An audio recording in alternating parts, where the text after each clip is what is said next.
Assalamualaikum warahmatullahi wabarakatuh. Untuk kawan-kawan kita yang tercinta dimanapun Anda berada, ya, jangan ikutin irama saya ya.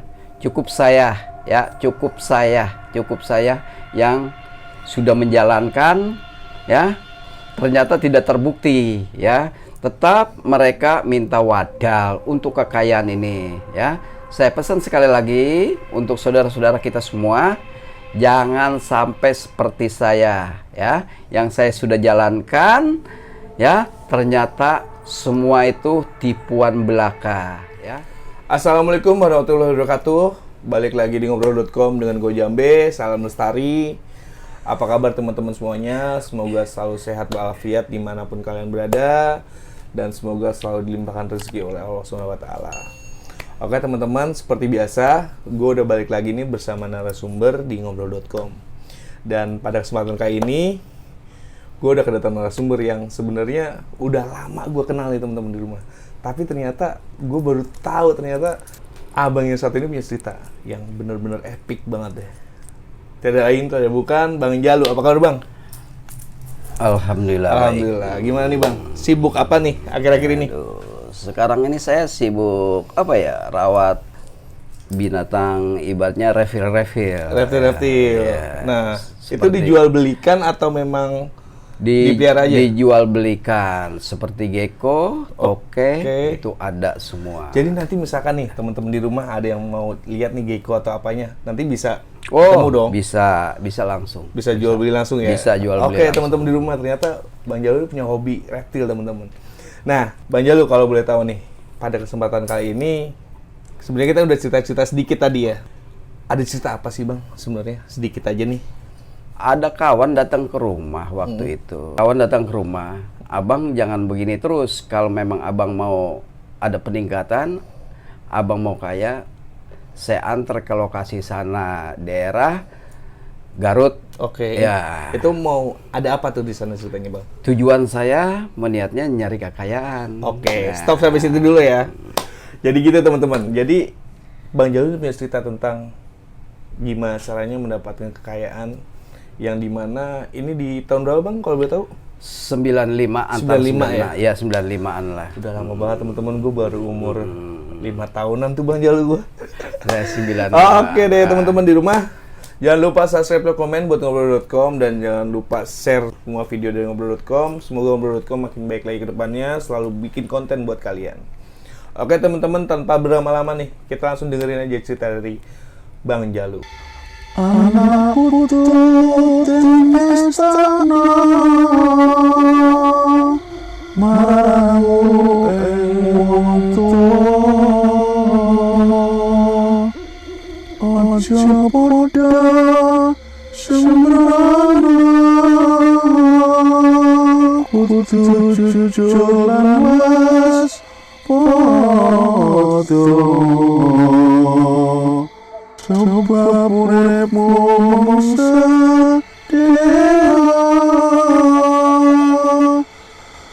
ketemu tekan kuasa. Sebab ono sing duwe cilaka,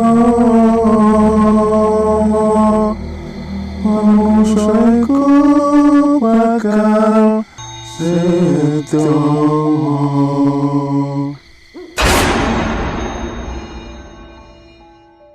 Oke teman-teman, kita langsung dengerin aja kali ya cerita dari Bang Jalu. Jadi gimana tuh Bang? Cerita awalnya sampai temen ngajakin nyari kekayaan tuh. Kalau itu waktu itu ada Mas Yanto dari Jawa datang ke rumah saya. "Kalau lu katanya mau nyari kekayaan, kamu pergi ke sana." Saya dikasih alamat sama dia, Mas Yanto. Ya, setelah itu saya cari kawan-kawan yang sehati sama saya ya, yang sehati ya.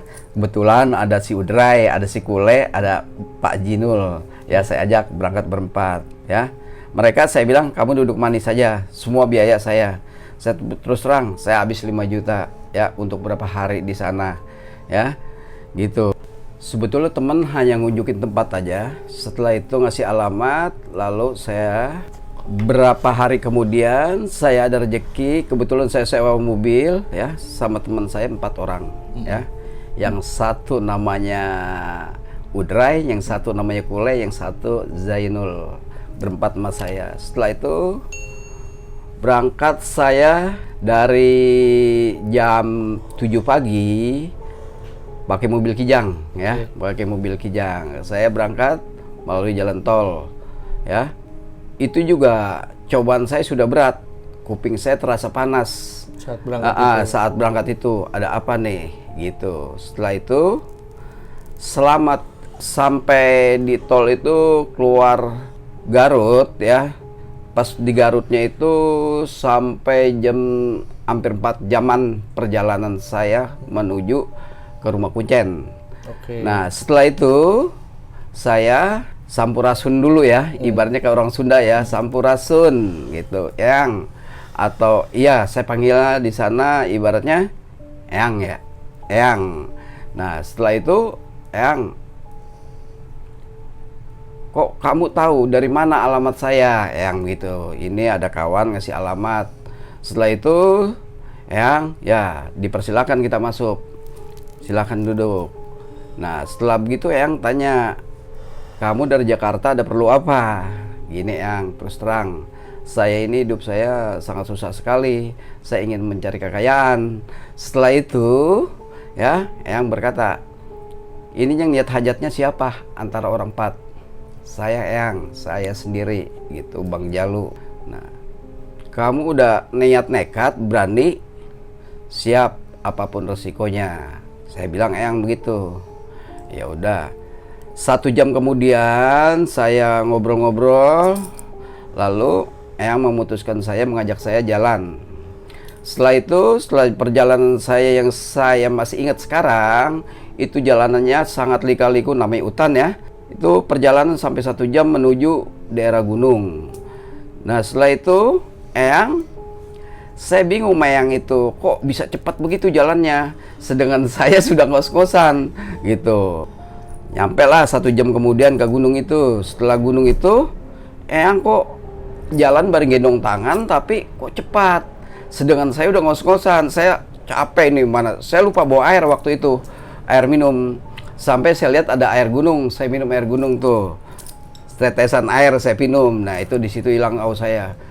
Itu gunung benar-benar tinggi gitu, sampai saya merangkak-rangkak ya, baju saya udah kotor nih, udah kayak orang apa ya, udah kayak orang PA lah ibaratnya. Saya sampai merangkak-rangkak, tapi Eyang itu tetap aja nawain saya gitu. Dia jalan cepat banget.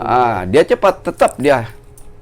Sedangkan Eyang itu saya lihat umurnya sudah sampai 70-an dah, 70-an. Setelah itu sampai dah saya di dalam guha. Setelah dalam guha itu, yang seingat saya ya, sudah terlalu lama ya, 95. Nah, saya dipersilakan duduk di atas batu ya, di atas batu. Setelah di atas batu, saya dikasih madat, dikasih ini, jangan sampai putus-putus, ini harus dibakar terus. Bakar kemudian, Eyang itu langsung turun. Entah kemana, saya lihat dia udah kagak. Kamu setiap ada ini jangan lari. Apabila ada yang datang, mau apa aja jangan lari, kata Eyang begitu. Setelah itu diajarin Kuncen mantranya. Kamu harus baca ini ya. Ya sofa ya mumi, ya sofa ya mumi, ya sofa ya mumi, kata Kuncen. Itu doa apa? Ya udah kamu baca. Nanti kalau ada yang datang, tetap kamu baca itu, jangan lupa. Ya sofa ya mumi, ya sofa ya mumi, ya sofa ya mumi. Dalam hati saya, apa ini ya? Ya udah, saya namanya orang awam ya, nggak tahu. Namanya orang Jakarta nggak tahu kan? Nah, saya ikutin aja. Setelah itu, 1 jam kemudian, setelah saya bakar itu, sambil saya baca mantra itu ada kresek-kresek. Saya tidak tahu itu kresek-kresek apa. Setelah saya lihat, ada seekor ular seperti apa? Pohon kelapa ya. Seperti pohon kelapa, ada mahkota. Ada mahkotanya ya. Di sini di leher ini ada seperti apa ya? Kayak di sini sama di sini kayak emas, kayak mahkota lah. Kayak ada mahkota. Tapi ular ini tetap nggak ada tangan, cuma seperti di belakang itu seperti kayak ada kaki gitu. Yang saya lihat, ya udah, dalam bisikan saya, kamu mau apa? Saya bilang, saya mau cari kekayaan kemari. Apakah sanggup kamu mengawinkan putri saya? Setelah itu saya bilang, sanggup. Nah, kalau kamu sanggup, setiap kamu habis bersetubuh dengan putri saya, nanti kamu akan memetik hasilnya. Gitu. Setelah itu adalah keping-keping emas di tempat tidur itu. Cuma dalam bisikan kuping saya lagi, harus ada wadal. Nah, gitu. Saya bingung, saya tarik. Nah, di situ saya mengucapkan astagfirullahaladzim. Saya lupa. Waktu itu Kuncen bilang jangan nyebut istighfar gitu. Saya di situ marah ular itulah. Nah, setelah marah-marah, udah, kalau saya ada tumbal, terus terang saya tidak mau. Sedangkan saya cari kekayaan di sini, meminta permohonan untuk anak istri. Setelah itu, ya, saya tunggu sampai pagi, ya, ular itu langsung pergi. Nah, setelah pergi, itu ada banyak yang namanya kunti, yang namanya ibaratnya pocong-pocong itu banyak. Nggak apa-apa. Yang orang klebat-klebat, wanita jalan-jalan, itu banyak sekali gitu. Suaranya yang seram-seram gitu. Setelah itu berapa jam kemudian saya menunggu, kebetulan saya bawa jam waktu itu. Saya lihat, waduh, ini baru jam 3 nih. Belum bisa saya balik. Sedangkan namanya di atas gunung masih gelap. Turun kabut, itu dingin sekali. Saya terpaksa emang nggak bawa jaket waktu itu, pakai kaos saja. Ya, itu saya udah menggigil. Tapi suara yang seram-seram masih banyak. Ya. Bahkan ada sebuah ular jalan di badan saya, perasaan saya seperti saya dilingkerin gitu, saya nggak bisa bergerak. Itu bukan perasaan, itu nyata ya, itu bukan perasaan tapi nyata, untuk ular melingkar. Mungkin permintaan yang saya tolak itu, saya suruh ngawin putrinya, itu yang saya tidak mau, dikarenakan memakan tumbal begitu. Dikarenakan itu, waktu itu saya tunggu udah jam 5 nih. Setelah jam 5 Kuncen belum jemput saya juga, terpaksa saya balik sendiri. Ya, saya nemuin Kuncen. Nah, setelah saya nemuin Kuncen marah di situ. Kenapa kamu bisa balik sebelum saya jemput? Nah, Kuncen terus terang, tadi saya di sana ya ada permintaan bahwa dia minta wadal anak saya, tapi saya tolak. Gitu. Apa yang datang? Mungkin Kuncen lebih tahu daripada saya gituin. Mungkin Kuncen lebih tahu. Ular kan? Ya, yang ada mahkotanya, atau Kuncen gitu. Iya, betul. Nah, setelah itu nih, jadi panas kuping saya nih ceritanya nih ya. Maaf ya, maaf guru, maaf. Ya, setelah itu saya langsung di situ gagal ya. Pas naik gunungnya gagal saya tuh. Permintaan, ibaratnya ular itu permintaannya disuruh ngawinin anaknya, tapi saya tidak mau ya. Di situ kegagalan saya. Lalu Kuncen berkata, ya. Nah, sekarang kalau memang kamu gagal, ya, itu sekitar jam 8 pagi saya disuruh lihat dalam sumur itu apa yang kamu inginkan gitu. Setelah guru mengatakan apa yang saya ingin, saya lihat. Nah, saya lihat itu pertama saya lihat emang ikan emas. Nah, pertama saya lihat ikan emas ada 2 ekor ya. Ada 2 ekor. Setelah itu saya lihat ikan emas itu yang terbayang anak-anak saya lagi nangis. Bapak jangan, Bapak jangan. Nah, di situ saya bilang lagi sama Kuncen, terus terang, saya mungkin ini gagal lagi Kuncen, gitu. Setelah itu saya gagal, ya. Kuncen marah lagi sama saya. Kamu kan sudah janji sama saya, kamu harus kuat apapun yang terjadi. Tapi Kuncen tetap wadal, saya nggak mau. Lalu di permintaan ketiga Kuncen, Sekarang kalau kamu kagak gagal untuk keduanya, satu lagi saya kasih. Apa kuncen? Di situ ada ekor ayam, satu ekor ayam. Kamu ambil, kamu potong. Nih katanya pisaunya, ya. Dikasih pisau saya.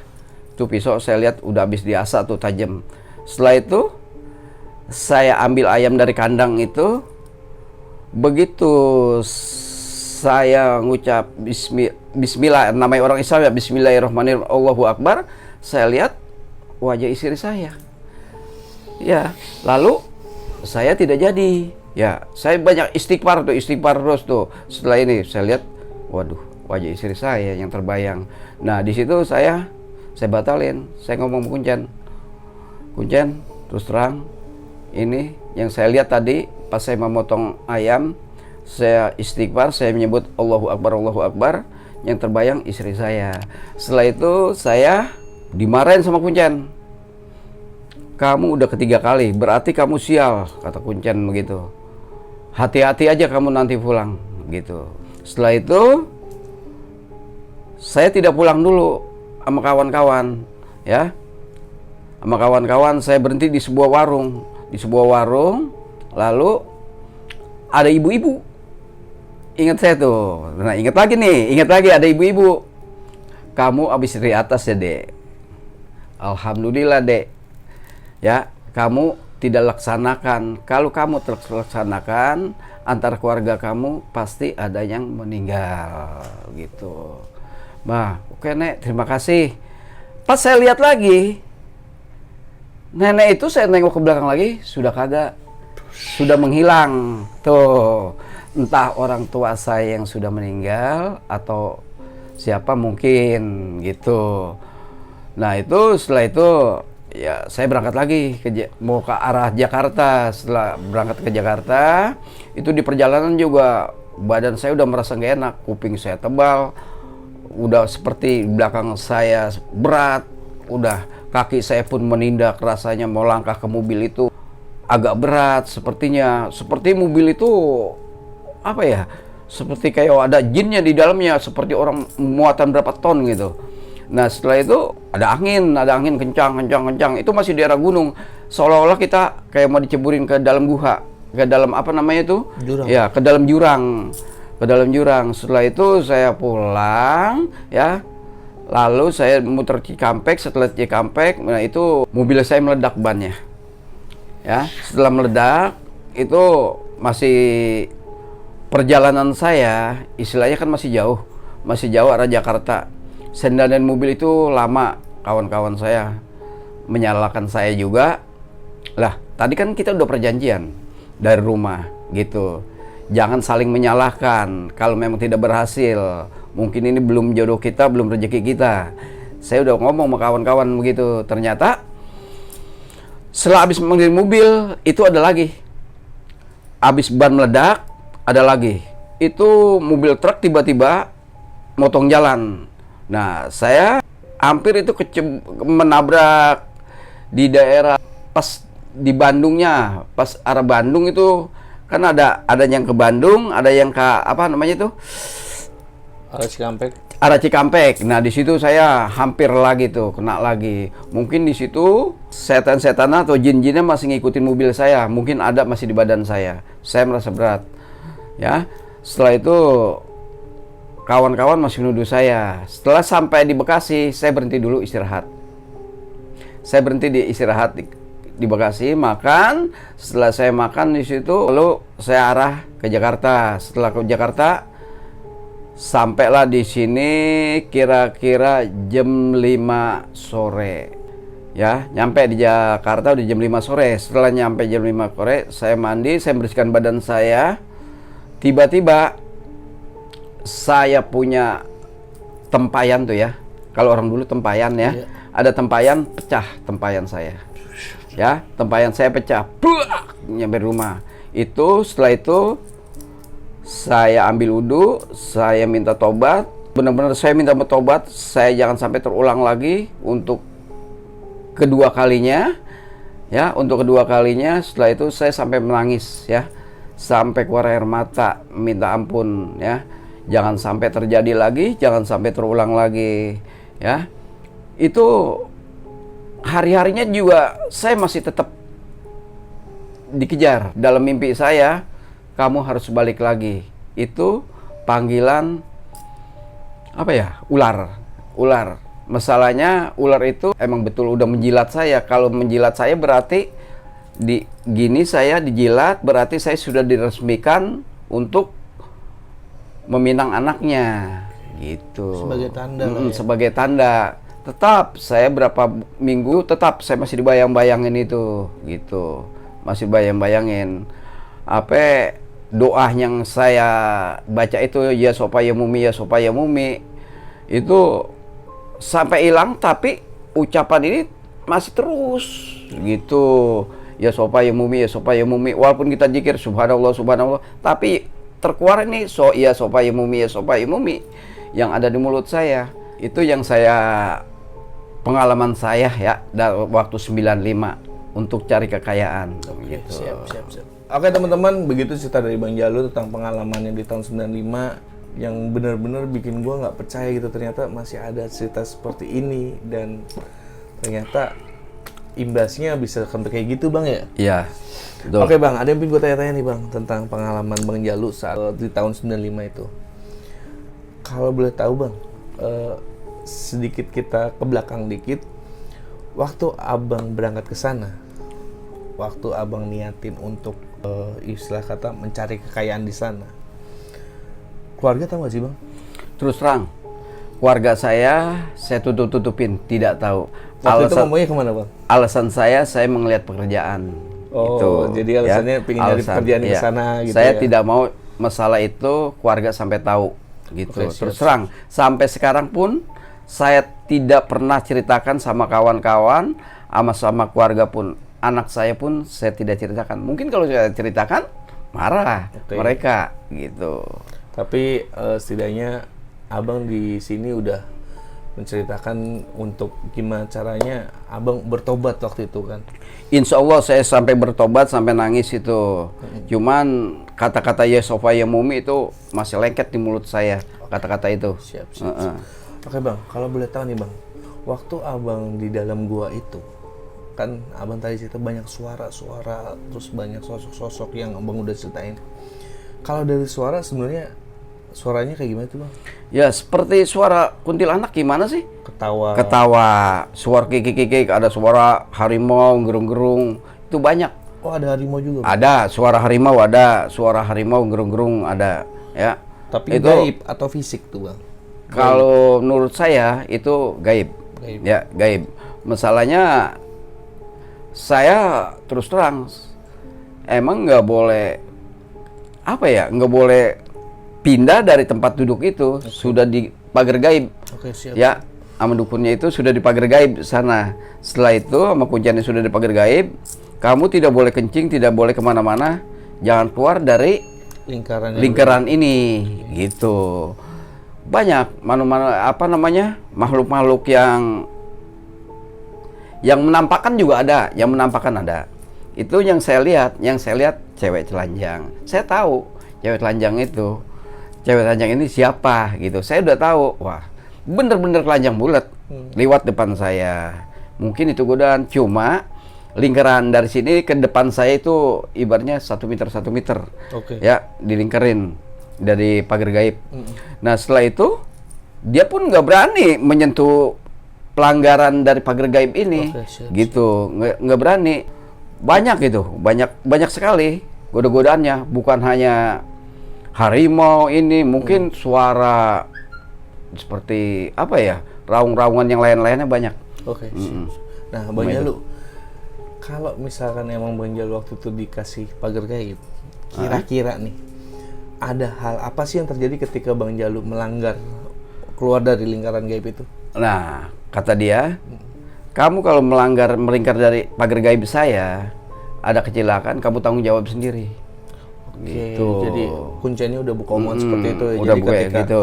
lingkaran itu dilanggar, kamu akan merasakan bahaya sendiri. Merasakan bahaya sendiri. Kamu sendiri yang tanggung jawab ya.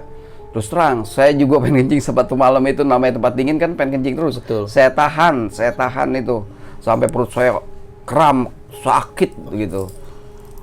Betul. Oke. Nah, Ceritanya. Bang Jalu kalau boleh diinformasikan ke kita nih, bisa digambarin nggak sih bentuk guanya tuh kayak gimana? Wah, kalau bentuk sampai guanya sana? terus terang, saya masuk mulut gua itu kecil, ya. Mulut gua itu ibaratnya satu lingkaran beginilah, ya. Oke. Satu lingkaran begini. Setelah itu, saya lihat di dalamnya betul-betul luas. Di dalam banyak batu, banyak batunya. Saya duduk itu di atas batu, gitu. Namanya batu di gunung kan, kalau kena air pasti air itu menyerap ke batu. Pasti dinginnya bukan main. Betul. Ya, dinginnya bukan main itu dalam guha itu. Jadi kalau dari mulut guanya kecil, ternyata di dalamnya tuh Di dalamnya luas. Saya yang paling takutnya itu, yang saya paling takut ya bukan hantu, ular biasanya, bukan ular jadi-jadian. Oke. Ular. Karena namanya di gua, kita nggak Namanya tahu gua ya. yang saya takut itu, Iya. bukan ular jadi-jadian yang saya takut, ular biasanya gitu. Nah, pertanyaan terakhir nih Bang Jalu. Kalau misalkan waktu Bang Jalu turun ke bawah kan itu udah pagi berarti ya. Heeh. Udah pagi dan akhirnya Bang Jalu lihat rumah kuncen itu, terus akhirnya Bang Jalu ke sumur, terus motong ayam. Nah, yang pingin saya tanya nih Bang Jalu, ketika Bang Jalu gagal, sebenarnya ada pesan terakhir nggak sih dari kuncen itu selain kamu akan mengalami bahaya nanti, hati-hati di jalan? Ada. Kan dia bilang, hati-hati diri kamu ya. Dibilang itu sama kuncen. Insya Allah, ya. Insya Allah saya masih punya Allah. Waktu itu saya masih ingat, ya. Saya bilang, saya terus terang sama kuncen. Kuncen bilang begini sama saya. Kok kamu melawan saya? Saya bukan melawan kuncen. Saya bilang, masalahnya apa yang kuncen suruh jalankan saya jalanin, tapi minta wadal. Terus terang, kalau wadal, terus terang saya nyerah. Ya, saya nyerah. Kecuali saya suruh motong kambing, saya mau. Gitu. Karena di awal pembicaraan ngobrol tuh memang nggak ada Bang. Belum ada, Obrolan akan belum ada ada, wadal atau belum apa, ada pinta-pinta ini ada wadal ini, ada ini, nggak ada. Bang Jalu hanya dikasih tahu bertapa di situ ketemu siluman. Iya, ular ketemu gitu. siluman, ntar kamu ada yang nemuin ini sesuatu, kamu harus iya aja. Cuman kan dalam hati batin kita kan bertentangan. Oke. Itu. Namanya kita udah keluarga ya Bang. Namanya udah keluarga, kita sayang anak bini. Betul. Iya, itu yang saya jaga gitu. Sampai sekarang masih kebayang nggak sih Bang? Maksudnya bisikan itu masih ada atau emang udah nggak ada sama sekali atau bagaimana Bang? Yang masih terasa di saya itu mantra itu yang mungkin dari dia, mungkin udah saya minum air itu, mantra itu mungkin sudah melekat di tubuh saya. Ya sofa. Yang saya ya sofa, ya mumi, ya sofa, ya mumi, ya sofa, ya mumi. Itu gitu. Siap. Itu yang saya masih teringat. Pesan-pesan terakhir nih buat teman-teman di rumah, kan sebenarnya udah banyak nih hikmah atau pesan-pesan yang bisa diambil dari cerita Bang Jalu dari tadi nih. Nah, kalau dari Bang Jalu sendiri ada pesan-pesan apa nih Bang buat teman-teman di rumah? Oh ya, buat pesan rumah ya, kawan-kawan semua sedayana ya. Assalamualaikum warahmatullahi wabarakatuh. Untuk kawan-kawan kita yang tercinta dimanapun Anda berada, ya, jangan ikutin irama saya ya. Cukup saya ya, cukup saya yang sudah menjalankan ya. Ternyata tidak terbukti ya. Tetap mereka minta wadal untuk kekayaan ini ya. Saya pesan sekali lagi untuk saudara-saudara kita semua, jangan sampai seperti saya ya, yang saya sudah jalankan ya, ternyata semua itu tipuan belaka ya. Cuma itu ya. Siap. Jadi memang faktanya semua tuh butuh pengorbanan atau butuh wadal yang seperti Bang Jalu bilang. Wadal. Dan baik lagi ya Bang, rezeki semuanya tuh udah ada yang ngatur, baik lagi sih ya. Semua rezeki jodoh semua Allah yang ngatur. Betul. Ya. Dan Bang Jalu walaupun udah melaksanakan bertapa, ternyata masih ada kalimat istighfar ternyata yang bisa diucapin Bang Jalu. Alhamdulillah. Mungkin masih kecil ya saya dididik ngaji gitu, Iya. walaupun saya tidak bisa baca Al-Qur'an, Betul. tapi nyebut asma Allah masih. Iya, Ya. jadi terucap istighfar dan itu ternyata berdampak baik tuh buat Bang Iya. Jalu semua. Amin. Mungkin itu yang menolong saya itu. Siap. Jadi gitu teman-teman, cerita Bang Jalu tentang pengalamannya ke daerah gunung di Garut ya Bang? Gunung Garut. Gunung Garut. Dan ternyata hikmahnya banyak banget nih teman-teman. Jadi apapun yang kita lakukan di dunia ini, usaha apapun di dunia ini pasti ada balasannya kok.